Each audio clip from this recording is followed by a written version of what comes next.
السلام عليكم ورحمة الله. ازيكم حبايبي، عاملين ايه؟ يا رب تكونوا في احسن حال.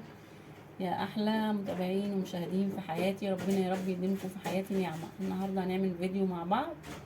يلا نسمي بسم الله ونقول معايا. انا طبعا كنت عاملة معاكم من قيمة اسبوعين كنت عاملة معاكم طريقة الرقاق الناشف.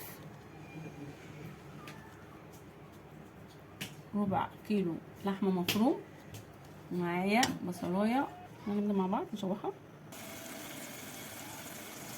انا دلوقتي هشوح البصله بتاعتنا بالسمنه، مش هخليها تحمر قوي، انا دوبك تصفر بس.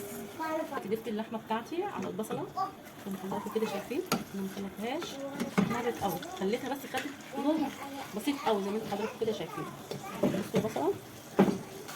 انا دلوقتي هبهر اللحمه بتاعتنا فلفل اسمر، نص مكعب مرقه دجاج وبهارات.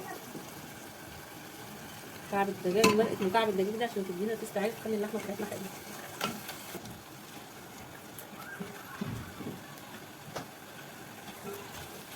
اللي عنده اطفال طبعا ما يحطش الفلفل. انا دلوقتي هحط على اللحمه بتاعتنا بس الفلفل ياخد معانا لون.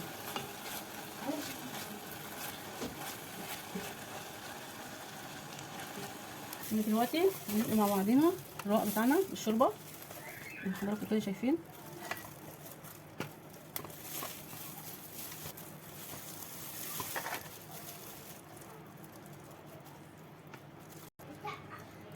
انا خلاص سقيت الرقاق بتاعنا. معايا صينيه دهنها سمنه،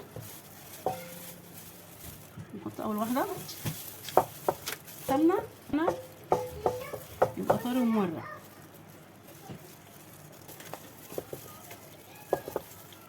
مشغله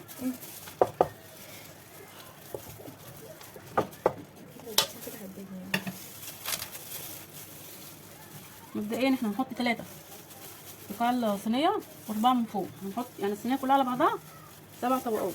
حطيت 2 دهنت سمنه، ودي الثالثه. دلوقتي هنضيف اللحمه حضراتكم زي ما انتم شايفين كده. هنوزع اللحمه كده. انا خلصت بقيت رص صينيه الرقاق. يلا بينا نسويها على البوتاجاز. انا هسويها على البوتاجاز من فوق، مش هسويها في الفرن. السمنه بتاعتنا عشان الرقاق بتاعتنا من تحت تبقى حمراء. واللي حابب يعملها جوه الفرن يعملها، مفيش اي مشكله، بس انا هعملها فوق البوتاجاز على عين عشان ما تبقاش ناشفه. افضل ادور اقلب الصينيه بتاعتنا من جميع الاتجاهات عشان تتحمر. ولما تستوي هنرجع مع بعض نشوفها عشان الفيديو ميطولش عليها. شايفين حضراتكم شكلها منظرها عامل ازاي؟ شايفين الرقاق عامل ازاي حضراتكم؟ بصوا الطبقات زي الفطير. بصوا تاكلوا بقى حته رقاق الطريقه اللي انا عاملاها، تاكلوا صوابعكم وراها. اعملوها لا هتعجبكم والله. كل سنه وانتم طيبين، وتعالوا افطروا معانا المغرب.